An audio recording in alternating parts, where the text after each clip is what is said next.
You know, with two boys, I never had the pleasure of making foo-foo accessories for my boys, so I get a lot of satisfaction showing you how to make them. So I really think you're going to enjoy these really simple projects. Okay, we're going to start at the top of our head and work our way down because you're just going to love these because they're so easy to do. We're going to start with some headbands. And here's what I did. I went to the dollar store and I picked up some headbands. Some of them are already covered in fabric.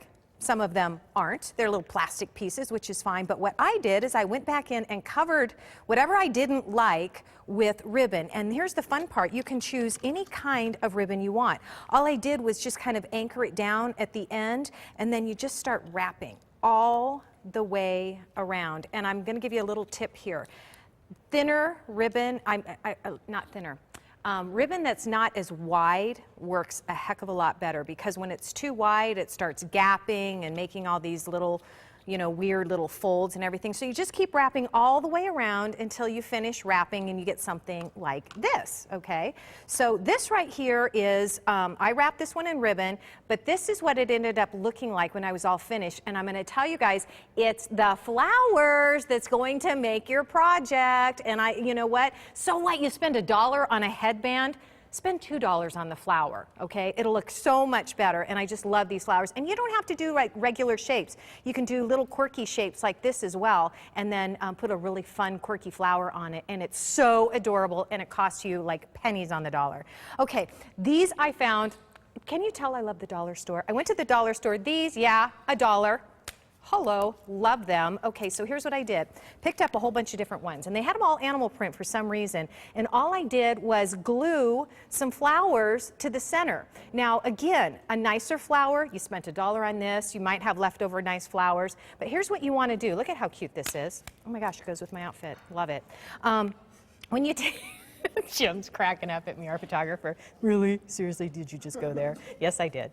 Okay, so what you do, the thing you want to pay attention to is the flowers, because when you pull them apart, they're like super thick, and there's a lot going on here. So all you want to do is take them apart. I mean, literally, this is what's left over, all these plastic pieces and everything from this flower, and I ended up with this. So all these little plastic pieces on the inside, you got to take them out. It becomes too thick. You want your flower to lay nice and flat that way so that when you do wear it, it's not sticking out and, flopping all over.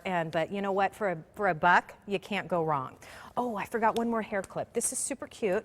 Everybody's got one of these, okay? You've got all these little hair clips, right? Well, first of all, did you know, here's a great little tip for you. If you don't like the color of your hair clip, you can paint it with fingernail polish. Why not, right? Then you have any color you want. So here's what I did. I took these and because when you open them up, they're very flimsy like this. And it's hard to really glue anything onto a super tiny little piece right here. So what I did is I added a piece of felt, and that became kind of the base for me to work off of. So now I can start adding and gluing my flowers, and I have a place to glue them to. Now what I like to do, check this out. This is a necklace that I used to have, and it started losing rhinestones and everything. So I cut it apart, and I glued my flower onto my little hair clip and then used the centerpiece as a piece of leftover jewelry, and it's way, way cute. Okay, moving on. Bracelets, another bracelet here. These are fun to find if you can. A little hard sometimes. I think I got these at maybe Michael's or Hobby Lobby. I can't remember where, but they're little flat pieces, and they're begging to be embellished. So what I did is I took all different types of little things here. I have little appliques, little fabric flowers. This is actually glue and rhinestones. These are just beads with glue, and I added them on. And you make these adorable little bracelets. So if you have anything left over from your jewelry bin, save it.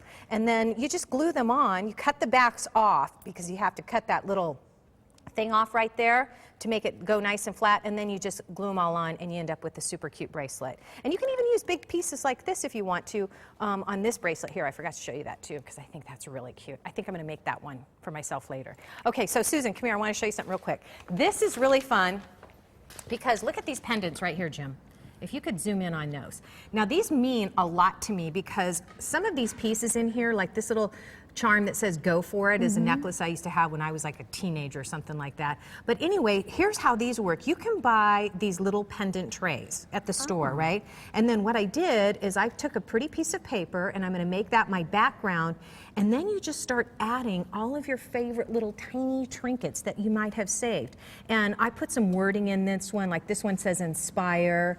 I can't read that one upside down, but anyway, you put these in and then you create, it's kind of like a work of art on the inside with all these cute little trinkets.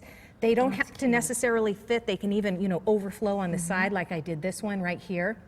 But you also want to keep stuff like this. This was important to me. I got these in Japan. Somebody gave them to me. I don't know what the heck I'm going to do with them, except maybe put them in this necklace. But here's the trick to this one.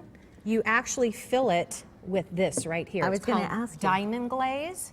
And when you fill it, it's clear and it's acrylic and it keeps all of your stuff in place. You don't have to glue anything. You just fill the little tray and let it dry, and it is That's beautiful. amazing. I love that. And I know you love the shoelaces I do. too. Really easy. Look at this. Just bought some shoelaces, and then I had my mom Bootsy put little tootie dots. We did red, white, and blue for 4th of July, and then the pink we did lime green. FYI, the paint really soaked in. She had to do it twice to really get the full color. Well, I tell you, with 8-year-olds, they love shoelaces. So There this is you a go. fun summer project, a fun spring project. All You of you. are truly a craft queen. I am just I'm in in my awe of element. you every single time you come up. You made it down that table quickly. I know, I love and it. I hope you got the idea. And I mean, it is easy, I think. And a I lot have of all the stuff. instructions on our website. Well, it's amazing, and I will definitely be going there a little later to